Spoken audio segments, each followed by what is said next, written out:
Dyesol Ltd, ASX DYE, is a renewable energy supplier and leader in Perovskite Solar Cell technology.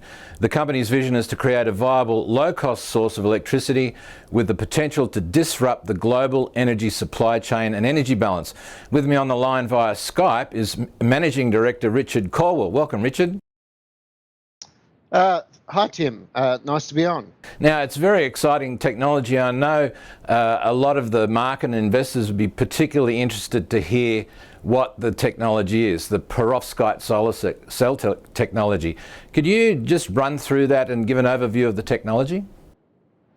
Sure, it's a great day to be having a chat about the technology. I believe Mr. Bill Gates was drawing attention to this technology in the last 24 hours in Paris. So he has obviously identified it as one of the key technologies capable of solving the issues of climate change and the provision of renewable energy. So very exciting.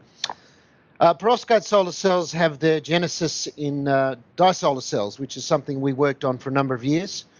At the beginning of 2013, we transitioned to focus purely on perovskite solar cells, largely because they addressed some of the challenges that we found in DSC that were limiting its potential. But with perovskite solar cells, we've got a cheaper, more efficient and potentially more durable solution to addressing the opportunities of solar PV.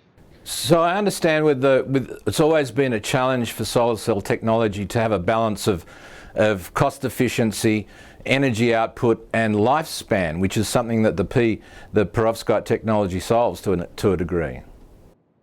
Absolutely. We call that the golden triangle, and typically if you move one, then the other moves as well. So you're trying to bring down costs, increase efficiency and extend life at the same time. It's quite a juggling act, but we released figures on the ASX quite recently in relation to an arena-based study, the Australian Renewable Energy Agency, and we demonstrated that we could produce solar panels at around 25 to 30 Australian cents per watt peak, which is significantly lower than the level that silicon's currently achieving of around 50 cents per watt peak. So this is really quite exciting, and Dysol's the leading exponent of the commercialisation of this technology on the planet. So it's very exciting, and the materials we use are abundant and therefore very cheap. The energy embodied in our product is very low, so the payback period is a matter of a few months, whereas the payback period for silicon, by way of contrast, is probably 2 to 3 years. So all aspects of it really suggest it has the prospect of being truly disruptive. Now, you've just finished some trials in Australia on proving the technology. Is that correct? Sure. Well, we've been scaling up the technology to module size. We're now working at 10 by 10, 20 by 20 and 30 by 30, and we've done some modelling with the Australian Renewable Energy Agency, as I touched on, and it's producing some very exciting figures, not only in terms of the cost of the panels, but in terms of the overall cost of the electricity that we expect projects using this technology to generate. So we're talking about cost of electricity in the vicinity of 9 to 12 Australian cents per kilowatt per kilowatt hour, which is if you look at your most recent electricity bill, you'll see that you're typically paying somewhere north of 20 cents per kilowatt hour, and sometimes during peak periods in excess of 30 cents per kilowatt hour. So 10 to 12, 9 to 12, that sort of range, depending on where you're located in Australia and the level of sunshine, is extremely exciting and really does have the prospect of allowing us to transition to this new technology without any significant subsidies required for the consumer from the government. And halving their power consumption bill at the same time. So what's in the pipeline targets for the company now? You're going through that proving phase for the technology and trialling it, but I know we've got what's called BIPV, which is your building integrated photovoltaics, and there are applications for that. But what do you see over the next few months would be some of the pipeline targets in terms of what you're doing for the technology? Well, BIPV is the holy grail for this technology, and because it's ultra thin and particularly versatile, it's far more able to be used in BIPV applications. So that's our ultimate objective. But initially our market entry products we believe will be freestanding utility type products, ultimately over time getting into building applied and then ultimately building integrated as we de-risk that and manage our warranty risk. But in the short term, we've been going through a very disciplined de-risking of the technology through publishing quarterly milestones. And effectively that means that we are using the technology in larger and larger devices.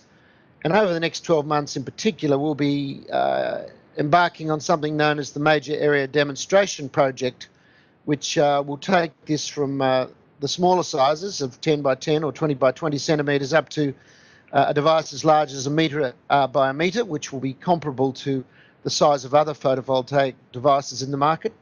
And we hope to do that with in collaboration with some of the world's best engineering companies and some very important governments around the world, including Australia and Turkey, who are very keen to chaperone Dyesol through this process, which is great for Australian shareholders because it means that we'll be able to use government money to significantly subsidise the scale-up of the technology. And so the money that we'll be raising, for example, in our current SPP of $6 million will be very heavily leveraged. And I think that's very, very, very good news for Australian and international shareholders of Dyesol. Well, speaking of shareholders and investors, we're talking about significant value for a low-cost solar product, or definitely a cost-saving solar product.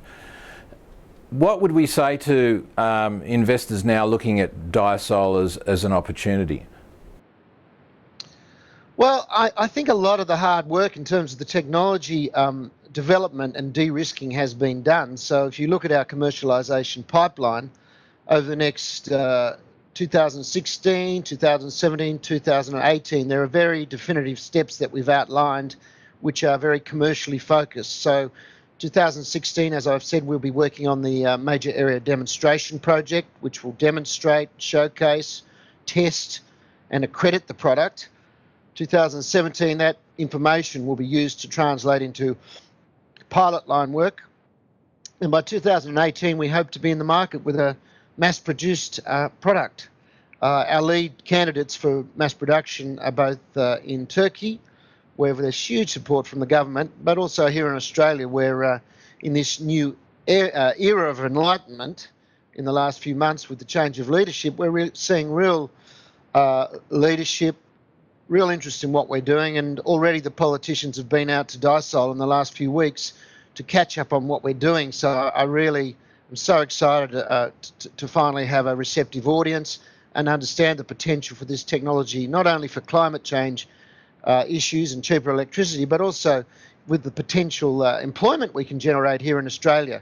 One of the problems in Australia, of course, is we're always very inventive, but usually someone takes the idea and takes it offshore. Yeah, and that's pretty depressing from a technologist's or an entrepreneurial perspective. We'd like to keep the money here, and that's what I'm really aimed to do. And while we have some international operations, it'd be great if we could be launching things in parallel here in Australia. And I'm engaging both with the Clean Energy Finance Corporation at the moment and the Australian Renewable Energy Agency, and I believe they're on board to work with us to achieve our dreams.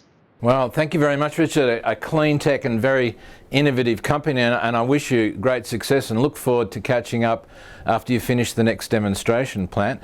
Richard Caldwell, Managing Director for Dyesol Ltd on the Australian Stock Exchange, ASX DYE. Thank you, sir. Thank you, Tim. Thanks for having me on. I look forward to catching up soon.